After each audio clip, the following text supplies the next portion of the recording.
Hello student, good morning. Welcome to our class GPS. तो आज guys हम देखेंगे क्लास 12वीं जो है, कक्षा जो है आपका 12वीं विषय जो है आपका जो है आपका प्रबंध या व्यवसाय अध्ययन के अंतर्गत आपको दूसरे भाग में आज देखते हैं अपन प्रबंध के सिद्धांत की आवश्यकता है और महत्व। तो हमको प्रबंध के सिद्धांत जो नियम है उनको आवश्यकता है ना और महत्व क्यों होता है इनके बारे में, need and importance of principle of management. तो देखते हैं यहाँ पर कि सिद्धांतों का अपना एक विशिष्ट महत्व होता है, क्योंकि सिद्धांत के कारण ही मार्गदर्शन या दिशा प्राप्त होती है। सिद्धांत ही कार्य के प्रति प्रेरणा एवं रुचि उत्पन्न करते हैं।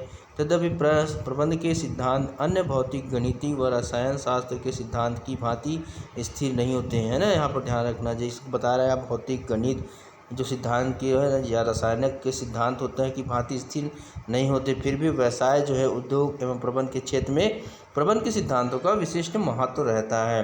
प्रबंध के सिद्धांत का महत्व निम्न बिंदु से स्पष्ट किया जा सकता है। पहला, कार्यक्षमता वृद्धि, इंक्रीजिंग इन इफिशिएंसी।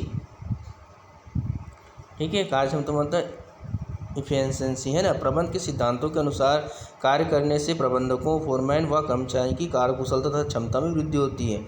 कार्यक्षमता मतलब उसी से होता है, सिद्धांतों के आधार पर श्रेष्ठ ढंग से कार्य किए जा सकते हैं। टेलर के अनुसार प्रबंध की सिद्धांतों के अनुरूप कार्य करने से श्रमिक अनावश्यक हरकतें करना बंद कर देता है। सिद्धांत के अनुसार इसमें कम समय में अधिक कार्य होने की कार्य क्षमता में वृद्धि होती है। दूसरा है देखेंगे प्रशिक्षण में सहायक।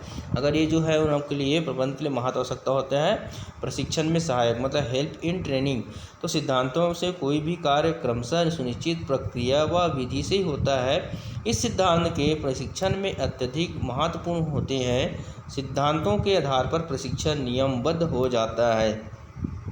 तो किसके माध्यम से होता है? सिद्धांतों के तहत, है ना। प्रशिक्षण भी प्रबंध का विस्तृत ज्ञान, मतलब इसके अगर नियम के तहत उसको ध्यान से लगन से किया जाता है तो उसका कार्य जो क्षेत्र है बढ़ जाता है। वास्तव में सिद्धांतों के माध्यम से ही प्रबंध को परिभाषित किया जा सकता है, अर्थात प्रबंध क्या है इसका विस्तृत ज्ञान सिद्धांतों के अध्ययन से प्राप्त किया जा सकता है। सिद्धांतों के आधार पर प्रबंध की प्रकृति को बताया जा सकता है। इन सिद्धांतों से प्रबंध की ज्ञान में काफ़ी वृद्धि होती है। अनुसंधान में सुविधा, मतलब नए चीज़ खोजने में, है ना।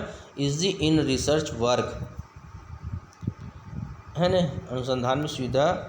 तो प्रबंध के क्षेत्र में अनुसंधान करते समय प्रबंध के सिद्धांत अत्यधिक महत्वपूर्ण सिद्धांत होते हैं। इन सिद्धांतों के माध्यम से कर्मचारियों और श्रमिकों की वस्तुस्थिति की ज्ञात की जा सकता है ना, मतलब खोज कर। इस संबंध में टेलर के प्रयोग को सिद्धांत अधिक महत्वपूर्ण बताया गया है। अगला सामाजिक लाभ, सोशल एडवांटेज। तो समाज में श्रमिक जो है, कर्मचारी, क्रेता, विक्रेता, व्यवसाय प्रबंधक सभी रहते हैं। हम देखते हैं प्रबंध के सिद्धांतों का विशिष्ट सामाजिक महत्व होता है। इन सिद्धांतों का सामाजिक एवं व्यावसायिक व्यवहार पर प्रत्यक्ष प्रभाव पड़ता है। इन सिद्धांतों के आधार पर मानवीय व्यवहार का अध्ययन किया जाता है। इन सिद्धांतों से समाज के सभी वर्ग को हितों को ध्यान में रखकर किया जा सकता है या रखा जाता है। समझ आया सबको बच्चों यहाँ पर। अब अगला देखेंगे प्रबंध के क्षेत्र में फ्यूल का योगदान। तो फ्यूल कौन था उसके बारे में बताया गया है बच्चों यहाँ पर, उसका क्या योगदान था प्रबंध में उसके बारे में बताया गया है। तो सबसे पहले देखते हैं परिचय जो है, इंट्रोडक्शन में महान प्रबंध शास्त्री हेनरी फ्यूल जो है जन्मदाता, आपको बताया था मैं प्रबंध सिद्धांत के, है ना। हेनरी फ्यूल का जन्म जो होता फ्रांस में सन 1841 में युवा में हुआ। उन्होंने अपना जीवन एक इंजीनियर के रूप में प्रारंभ किया। कहाँ से? इंजीनियर के रूप में। फिर 1860 में वे एक कोयला खान कंपनी में इंजीनियर के रूप में नियुक्त हुए। समझ आ रहा है? तो नियुक्त हुए, उसके बाद फिर 1866 में वहाँ के प्रबंधक भी बन गए। वो मैनेजमेंट जो था 20 वर्ष तक प्रबंधक पद पर बने रहने के पश्चात 1887 के आसपास कंपनी को हानि होने लगी। मतलब कुछ कारण से ऐसी स्थिति में उन्हें उसी कंपनी का महाप्रबंधक बना दिया फिर, है ना। इस पद पर वे 30 वर्षों तक कार्यरत रहे, मतलब 50 हो गए। अपनी इस सेवा के दौरान कंपनी की हानि को लाभ में बदलकर कंपनी को उनके एक सुदृढ़ सशक्त स्थिति में पहुंचा दिया। फिर 1918 ईस्वी में सेवानिवृत्त हो गए, वहां से निकल गया। इसके पश्चात वे वहां के संचालक डायरेक्टर जो बना दिए गए थे। इसी समय उन्होंने प्रशासन के 14 सिद्धांतों का प्रतिपादन किया, वहाँ पर बनाया गया। वहाँ पर ये सिद्धांत जो प्रबंध या प्रशासन के 14 सिद्धांत के नाम से ही प्रसिद्ध हुए प्रशासन के। ये फ्यूल ने अपनी जीवन की सर्वश्रेष्ठ पुस्तक की रचना की सन 1916 में, जर्नल एंड इंडस्ट्रियल मैनेजमेंट। शीर्षक पर जिसका सन 1929 में अंग्रेजी अनुवाद किया गया। सन 1925 में फ्योल की मृत्यु हो गई। तो जब उसका जन्म कब हुआ था? 41 में और 25 में, मान के चलो उसने वो 40-80 साल वहाँ पर जिया, वो कंप्लीट अपना योगदान, मतलब 40 साल अपना वहाँ पर दिया उसने। फ्योल का योगदान जो था, है ना, कंट्रीब्यूशन ऑफ फ्योल, तो हेनरी फ्योल के प्रबंध सिद्धांतों का जनक भी कहा जाता है। आपको बताया बच्चों, चूँकि प्रबंध प्रशासन के क्षेत्र में अपने विचार और सिद्धांतों फ्योल ने ही प्रस्तुत किए थे। उन्होंने जो है फ्योल ने उद्योग एवं प्रशासन के ऊपर अनेक पुस्तकों और निबंधों की रचना की थी। प्रबंध व प्रशासन के क्षेत्र में इसका योगदान निम्नानुसार रहा।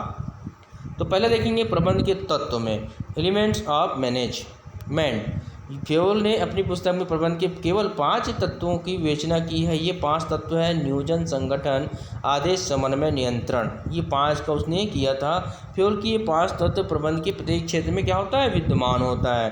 प्रशासन शब्द का प्रयोग, use of administration word. Fayol ने प्रबंध और प्रशासन से कोई भेद नहीं किया। उनकी किताबें में शीर्ष प्रबंधक व प्रबंध के स्थान पर प्रशासन शब्द का प्रयोग किया, जैसे टॉप मैनेजमेंट के स्थान पर एडमिनिस्ट्रेशन का शब्द प्रयोग किया। उनके 14 सिद्धांत भी प्रशासन के सिद्धांतों के नाम से ही प्रचलित है। तीसरा देखेंगे, यहाँ पर बताया गया है, दूसरा लिखिए प्रशासन के प्रयोग। तीसरा है कार्यों का वर्गीकरण। व्यवसाय में किए जाने वाले सभी क्रियाओं को फ्योल ने 6 भागों में वर्गीकृत किया गया है। ये विभाग है: पहला तकनीकी विभाग, मतलब उत्पादन निर्माण संबंधित कार्य। दूसरा है वाणिज्यिक विभाग, क्रय विक्रय संबंधित कार्य। वित्त विभाग जो है वित्त प्राप्ति के साधन व उपयोगी संबंध। लेखा विभाग, मतलब लेख जो करते हैं, हिसाब किताब, स्टॉक व लागत संबंधित कार्य। प्रशासनिक विभाग, मतलब प्रशासन के जो विभाग बनाया गया है, योजना है, संगठन है, समन्वय, आदेश, नियंत्रण संबंधित कार्य। सुरक्षा विभाग, है ना, माल संपत्ति, माल स्कन व कर्मचारियों की सुरक्षा के उपाय फ्योल ने भी उन पर के लिए सामान्यतः उपयुक्त 6 विभागों की आवश्यकता पर बल दिया। अब अगले लास्ट देखिए, इसमें प्रबंधकीय योग्यता, मतलब मैनेजरियल एबिलिटी, क्षमता उनका क्या था? फ्योल के अनुसार प्रबंध का विकास व उपक्रम प्रगति का केंद्र बिंदु प्रबंधक होता है। अतः इसमें निम्न उपयोगिता या योग्यता का होना अति आवश्यक है। पहला, शारीरिक, मानसिक और बौद्धिक रूप से स्वस्थ होना चाहिए सबसे पहले। दूसरा, समस्त जो है उत्तरदायित्व स्वीकार करने की क्षमता होना चाहिए। पूर्णतः शिक्षित व सामान्य ज्ञान होना चाहिए। इसमें उद्योग व व्यापार का पूर्ण ज्ञान होना चाहिए। लेखा, कर्म व व्यावसायिक नियमों का ज्ञान होना चाहिए। प्रशिक्षण जो है, चूँकि प्रबंधकों में प्रबंध की योग्यता जन्म से होती है, अतः प्रबंधकों के प्रशिक्षण की उचित व्यवस्था भी करना चाहिए। तो इस प्रकार हम देख रहे हैं यहाँ पर बच्चों नियंत्रण का विस्तार जो बताया। फ्योल का मानना है कि उचित नियंत्रण तो अधीनस्थों की संख्या अधिक होनी चाहिए। एक अधिकारी के नीचे अधीनस्थों की संख्या कितनी होगी या कार्य की प्रगति पर निर्भर है, किंतु सामान्य दशा में रहने वाले अधीनस्थों की संख्या 4 या 5 होनी चाहिए। फ्योल के प्रमुख ग्रंथ जो था बताया गया यहाँ पर, general and industrial management, administration, industrial and journal जो था 16 में, 25 में। फिर ला डायरेक्टरियन एडमिनिस्ट्रेटिव डांस स्टाइल 1933 में। अब 14 है प्रशासन, चौथा 7वां नंबर है प्रशासन या प्रबंध की 14 सिद्धांत में बताएंगे बच्चों यहाँ पर कि फ्योल ने अपनी पुस्तक जो है जनरल एंड इंडस्ट्रियल मैनेजमेंट में प्रशासन के 14 सिद्धांत का उल्लेख किया, क्योंकि उन्हें प्रशासन प्रबंध को एक ही रूप में स्वीकार किया। अतः इन सिद्धांतों को प्रबंध सिद्धांत, 14 सिद्धांत भी कहा जाता है। तो फ्योल के 14 सिद्धांत के बारे में नेक्स्ट भी पढ़ेंगे बच्चों। आज के लिए गुड डे।